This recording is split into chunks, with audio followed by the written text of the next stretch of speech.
천년간의 회계 역사를 차근차근 배우는 여건 회계, 역사에서 건진 회계 시작하겠습니다. 남영호입니다. 제5편 미국의 숫자 경영, 그 중에서 제5화 우리가 남이가 남이지 시작해 보겠습니다. 금주법 시대 얘기를 했습니다. 1920년부터 1933년까지 10여 년간인데요.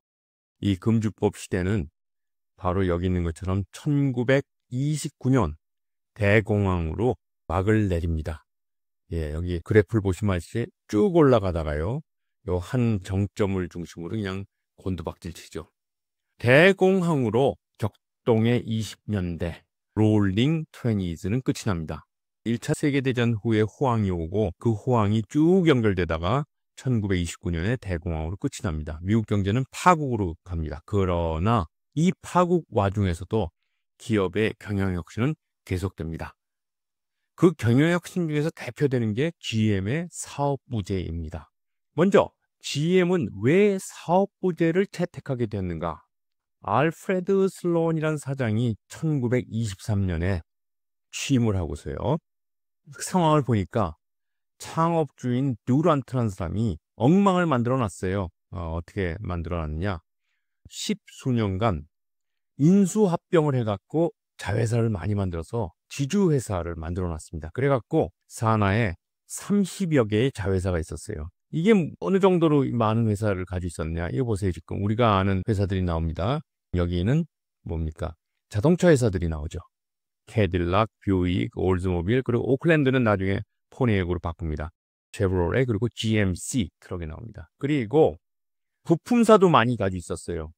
점화장치는 델코, 뭐 이렇게 하얗다다. 또 우리 아는 AC 플러그, 그리고 이제 유명한 제너럴 모터스 억셉턴스 코퍼레이션이라고 금융 할부해 주는데, 이런 데를 다 가지고 있었습니다.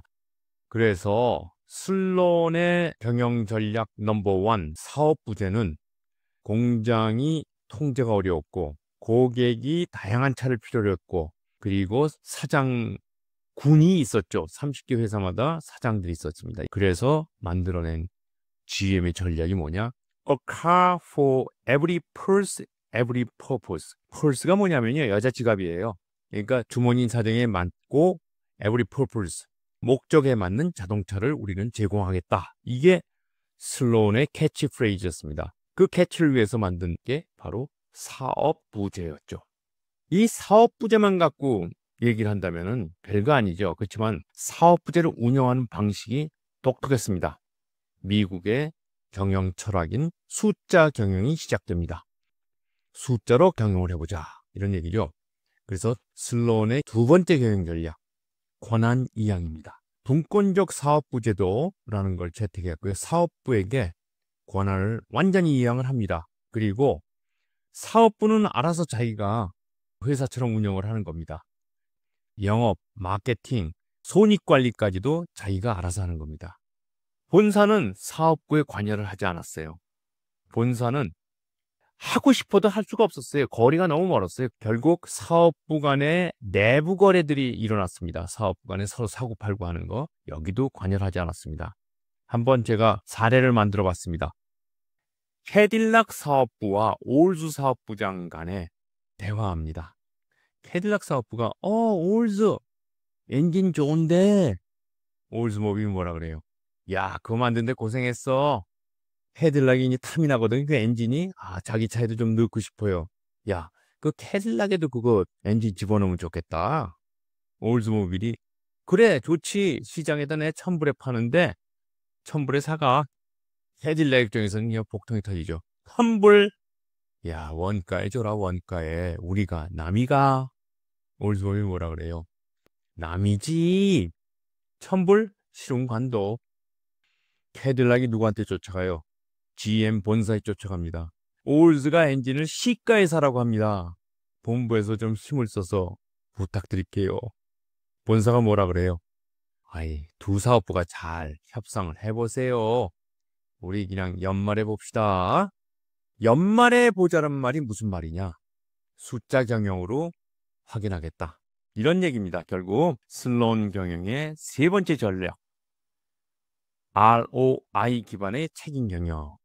각 사업부는요, 독립적인 손익 책임을 졌습니다. 즉 ROI를 계산하고 본사는 듀퐁 차트라는 걸 이용해서 이 사업부의 ROI를 비교했습니다. 비교한 결과를 갖고 어떻게 하느냐? 잘한 놈한테는 인센티브 주고 또 잘하는 데는 이제 자금을 몰아줘 갖고 더 성장하게 하고 비효율적인 데는 없애버리는 거죠. 뭐 한마디로. 듀퐁 차트라는 걸 활용했는데요. 이게 듀퐁 말 그대로 듀퐁사가 만든 차트입니다. 1920년대에 듀퐁 회사가 사용하던 재무 분석판인데요. 슬론 사장이 듀퐁 차트를 GM에 도입을 했습니다. 여러분 지난번에 얘기했듯이 듀퐁사가 이 GM의 모회사였죠. 대주주였습니다. 또 슬론 사장도 듀퐁에서 임명한 사장입니다. 이렇게 해서 연말 평가에 사업부장은 차트를 이용해서 자기 사업부의 ROI를 보고하게 되었습니다. 사진이 아직도 남아있네요. 1920년대에 듀퐁사의 듀퐁 차트 발표장이 됩니다.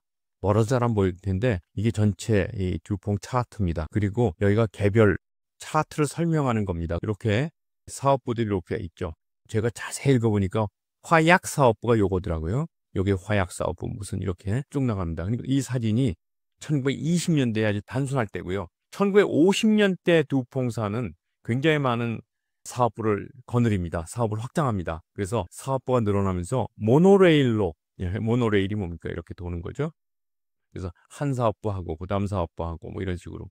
ROI라는 게 뭐냐?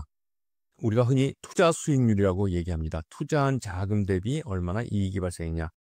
이렇게 수학식으로 하면 순이익을 뭘로 나눠요? 투자액으로 나눈 거죠. 그런데 듀퐁이 쓴 거는 단순한 ROI가 아니고요. ROA라는 걸 썼습니다. ROA가 뭐냐면요. 이 투자액을 계산할 게 어떻게 계산해요? 회계학적인 총자산으로 해버렸습니다. 물론 순이익은 당기순이익이 되겠죠. 이렇게 해서 만든 듀퐁 차트는 이렇게 생겼습니다. 여기가 ROA가 있는 거고요. 여기서부터 숫자를 쭉 집어넣어 가면은 이렇게 지금 뭐 잘 안 보이실 테지만 여기가 이제 비용 항목입니다. 어코모데이션 비용이니까 관리비 같은 거네요.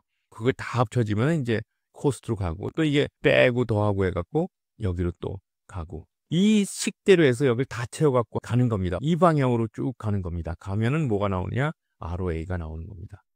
듀퐁 차트를 수식으로 정리하면 이렇게 됩니다. 순이익 나누기 총자산. 근데 이거를 다시 인수분해를 해버리면요. 순이익이 여기 있고요. 총자산이 여기 있습니다. 그리고 매출을 집어넣는 이렇게 지우면 총자산분의 순이익이 되죠. 이거는 무슨 뜻이냐? 첫 번째는요. 이거는 순이익률이고요. 두 번째 이거는 총자산 회전율이 됩니다. 무슨 얘기냐? 한번 자세히 보겠습니다. 이렇게 순이익률 곱하기 총자산 회전율 하면은 ROA가 나오는 겁니다. 순이익률은 순이익 나누기 매출액, 총자산 회전율은 매출액 나누기 자산 이렇게 되죠. ROA 순이익률 곱하기 총자산 회전율이라고 했는데요. 이걸 분석을 해보면 순이익률은 뜻이 뭐냐? 마진율이 높은가라는 뜻이고요. 총자산 회전율은 뭐냐? 자산을 얼마나 잘 활용했냐. 매출 나누기 총자산. 그러니까 총자산이 10이라면은 그리고 매출이 30이라면은 총자산 10을 이용해서 매출 30을 만들었어요. 회전율이 3이 되는 거죠. 다른 방법으로 설명을 드리면요. ROA는 순이익률, 즉 마진율이죠. 총자산 회전율, 이게 회전 속도예요. 그러면 우리가 박리담의 전략을 쓴다는 뜻이 뭐예요? 매출 마진율은 낮추고 회전율은 높인다는 게 박리담의 전략입니다. 그런데 보석점 전략은 뭐예요? 마진율은 높죠. 손님 한 번 오면 왕창 벌죠. 그듯이 손님이 안 오죠. 이게 바로 ROA의 두 측면입니다. ROA를 높이려면 마진도 높아야 되고 회전 속도도 높아야 됩니다. 2024년 12월 30일자 사업보고서를 뒤져서 현대자동차의 듀퐁 차트를 한번 만들어 봤습니다. 여기 보시면요. 요게 당기순이익이겠죠. 요게 매출이고요. 요것도 똑같은 매출이죠. 이거 총자산이죠. 총자산 회전율은 보니까 0.5 정도 되고요. 순이익률은 7.54예요. 그러면 ROA, 즉 A, 자산을 이용해서 얼마나 벌었냐? 3.89% 벌었습니다. 이런 식으로 만드는 게 듀퐁 차트입니다. 그리고 이런 듀퐁 차트를 사업부에서 발표하게 한 다음에 본사에서 그걸 듣고 의사결정을 했습니다. 다음번에 계속 이어서 GM의 전략, 슬론의 경영 전략에 대해서 설명을 드리겠습니다. 대량 생산 체제라는 게 이제 만들어졌고요. 숫자 경영이라는 게 만들어졌습니다. 이게 합치로 해갖고 기업 경영이 완벽해졌는가? 5-6화 제목이 뭐예요? 찰리 채플린이라는 영화 배우의 모던 타임즈란 영화 얘기를 곁들여서 하겠습니다. 사업 부제를 계속 좀 더 해보겠습니다. 예, 다음 화에서 뵙겠습니다.